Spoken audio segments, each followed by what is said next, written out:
ஒரு வாட்டி ரீகேப் பார்ப்போம். பணவியல் கொள்கை அப்படின்னா என்னன்னு பார்த்தீங்கன்னா, பண அளிப்பு மற்றும் வட்டி விகிதத்தை மேலாண்மை செய்யும் நோக்கோடு உருவாக்கப்படும் பேரின பொருளியல் கொள்கையே பணவியல் கொள்கை எனப்படுகிறது. மில்டன் பிரைட்மேன் எந்த வருடம் பணவியல் கொள்கைக்காக நோபல் பரிசு பெற்றாருன்னா 1976.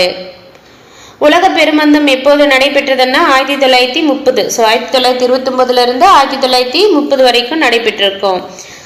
இது எதனால உருவாச்சு அப்படின்னு சொல்லியிருக்காரு மில்டன் பிரைட்மேன் அப்படின்னா, அமெரிக்க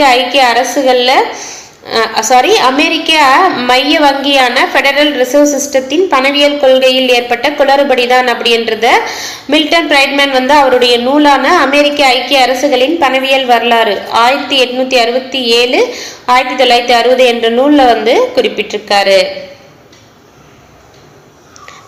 ரீகேப் மட்டும் பார்ப்போம்.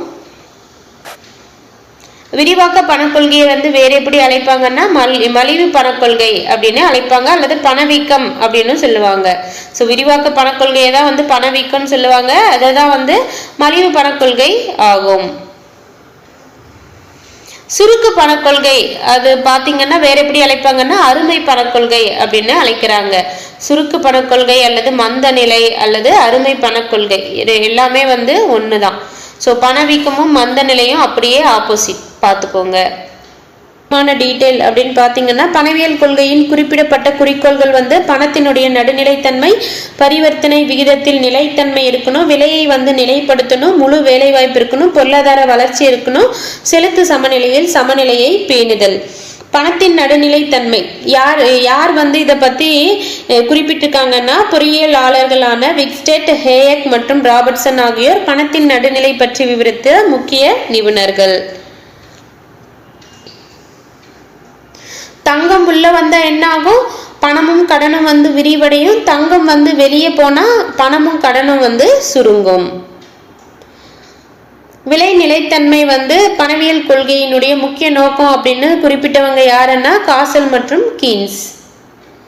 டீட்டெயில் அப்படின்னு பார்த்தீங்கன்னா, பொருளாதார வளர்ச்சியின் ஊக்கு சக்தியாக எது இருக்கும்னா ஒரு மிதமான விலையேற்றம். ஒரு மிதமான விலையேற்றம் என்பது பொருளாதார வளர்ச்சியின் ஊக்கு சக்தியாக இருக்கும். கீன்ஸ் அவர்கள் எந்த வருடம் வேலை வாய்ப்பு, வட்டி மற்றும் பணத்திற்கான பொது கோட்பாடு என்ற நூலை வெளியிட்டாருன்னா 1936. ஸோ இந்த நூலில் எதை குறிக்கோளாக கொண்டு முன்னிலைப்படுத்தியிருக்காருன்னா பணவியல் கோட்பாட்டின் முழு வேலை வாய்ப்பு என்ற பணவியல் கோட்பாட்டின் குறிக்கோளை முன்னிலைப்படுத்தியிருக்காரு. முழு வேலை வாய்ப்பு என்ற பணவியல் கோட்பாட்டின் குறிக்கோளை முன்னிலைப்படுத்தியிருக்காரு. பொருளாதார வளர்ச்சி என்று எதை சொல்லுவோம்னா, தலா வருவாய் அதிகரித்து செல்லும் நடவடிக்கை தான் பொருளாதார வளர்ச்சி. தலா வருமானம், real per capita income. Detail பார்த்தீங்கன்னா, மின்னணு வங்கி முறையை ஆங்கிலத்தில் எப்படி சொல்லுவோம், இ பேங்கிங் அப்படின்னு சொல்லுவோம். வேற எப்படி எல்லாம் அழைக்கலாம்னா நிகழ்நிலை வங்கி முறை, ஆன்லைன் பேங்கிங், ஆர் இணைய வங்கி முறை, இன்டர்நெட் பேங்கிங்னு சொல்லலாம். மெய்நிகர் வங்கி முறை, விர்ச்சுவல் பேங்கிங் அப்படின்னு அழைக்கிறாங்க. ஆர்டிஜிஎஸ் அப்படின்னா ரியல் டைம் கிராஸ் செட்டில்மெண்ட். இது காத்திருக்க வேண்டிய அவசியமே இல்லை, பணம் அனுப்பிச்சா டக்குன்னு போய் சேர்ந்துடும். தேசிய மின்னணு வழி பரிவர்த்தனை தேசிய மின்னணு வழி பண பரிவர்த்தனை, national electronic fund transfer, NEFT. இது பார்த்தீங்கன்னா ஒவ்வொரு அரை மணி நேரத்துக்கு ஒரு முறை பண பரிவர்த்தனை மேற்கொள்ளும். முக்கியமான டீட்டெயில் பார்த்தீங்கன்னா, நெஃப்ட், ஆர்டிஜிஎஸ். நெஃப்ட்னா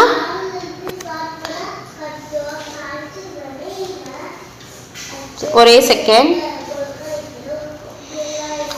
நெஃப்ட்னா பார்த்துக்கோங்க, நேஷனல் எலக்ட்ரானிக் ஃபண்ட் டிரான்ஸ்ஃபர். அதே ஆர்டிஜிஎஸ் அப்படின்னா real time cross settlement. So அதை தான் தமிழ்லையும் கொடுத்துருக்காங்க.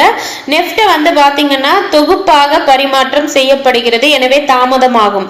ஸோ ஒவ்வொரு ½ ஒன்ஸ் பரிமாற்றம் ஆகும். இது ஆர்டிஜிஎஸ் பார்த்தீங்கன்னா நிகழ் நேரத்தில் பரிமாற்றம் ஆகும், எனவே விரைவாக செயல்படும்.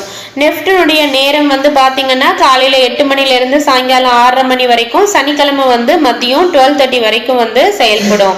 அதே ஆர்டிஜிஎஸ்னுடைய நேரம் வந்து பார்த்தீங்கன்னா மார்னிங் 9 o'clockலேருந்து ஈவினிங் 4:30 வரைக்கும், சனிக்கிழமையில வந்து 1 மணி வரைக்கும் வந்து இருக்கும். நெஃப்ட்டுக்கு வந்து குறைந்தபட்ச அளவு வந்து கிடையாது. ஆர்டிஜிஎஸ்க்கு வந்து குறைந்தபட்ச அமௌண்ட் வந்து பார்த்தீங்கன்னா 2 லட்சம். ஏடிஎம் வந்து எப்போ வந்து அறிமுகப்படுத்துறாங்கன்னா 1967 வந்து அறிமுகப்படுத்துறாங்க. பேடிஎம் வந்து எப்போ வந்து ஆரம்பிக்கப்படுதுன்னா 2015 ஆகஸ்ட் மந்த் மட்டும் பார்ப்போம்.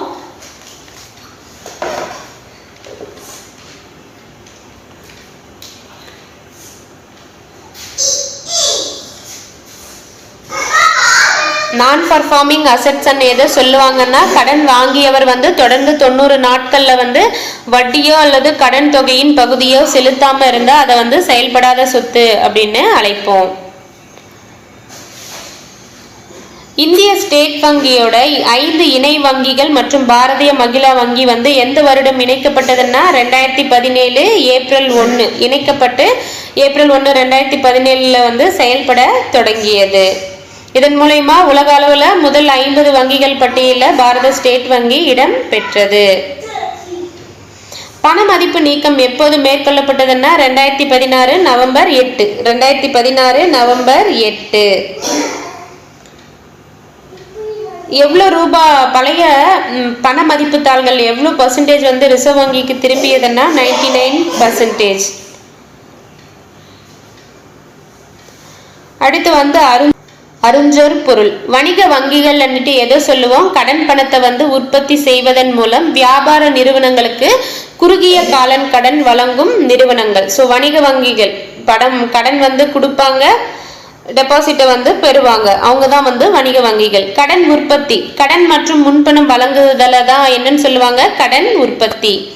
வங்கி எல்லா பண நிறுவனங்கள், முழுமையான வங்கி உருவம் வந்து இருக்காதவங்க கிட்ட மைய வங்கியின் மேற்பார்வைக்கு உட்படாத நிதி நிறுவனங்களை தான் என்னன்னு சொல்லுவாங்க? வங்கி எல்லா பண நிறுவனங்கள் அப்படின்னு சொல்லுவாங்க. மைய வங்கி அப்படின்னா அரசின் பணம், பண அளிப்பு, வட்டி விகிதம் ஆகியவற்றை நிர்வகிக்கும் ஒரு அமைப்பு. மைய வங்கிகள் வந்து வணிக வங்கிகளை மேற்பார்வை இடுகின்றது. வங்கி விகிதம் அப்படின்னா முதல் தர பத்திரங்களை மைய வங்கி மறுகழிவு செய்யும் விகிதம் தான் வங்கி விகிதம் அப்படின்றாங்க. முதல் தர பத்திரங்களை மைய வங்கி மறுகழிவு செய்யும் விகிதம். ஸோ தள்ளுபடி எல்லாம் பண்றாங்க இல்லையா, அதுதான் வந்து வங்கி விகிதம்.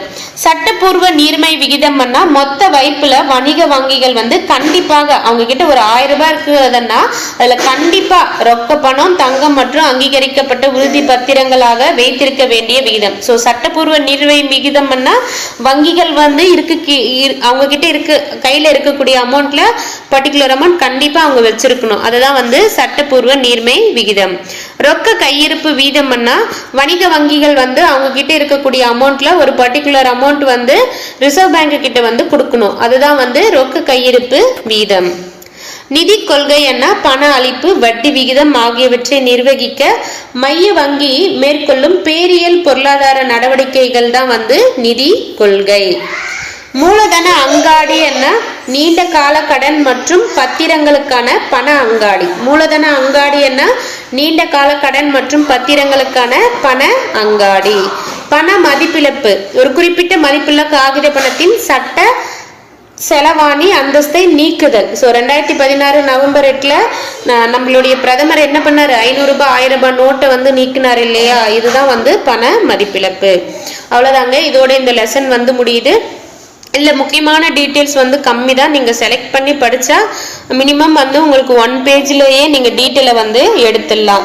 ஸோ ரீஜனல் ரூரல் பேங்க் வந்து 1975 வந்து ஸ்டார்ட் பண்ணியிருப்பாங்க. நபார்டு வந்து 1982 வந்து ஸ்டார்ட் பண்ணியிருப்பாங்க.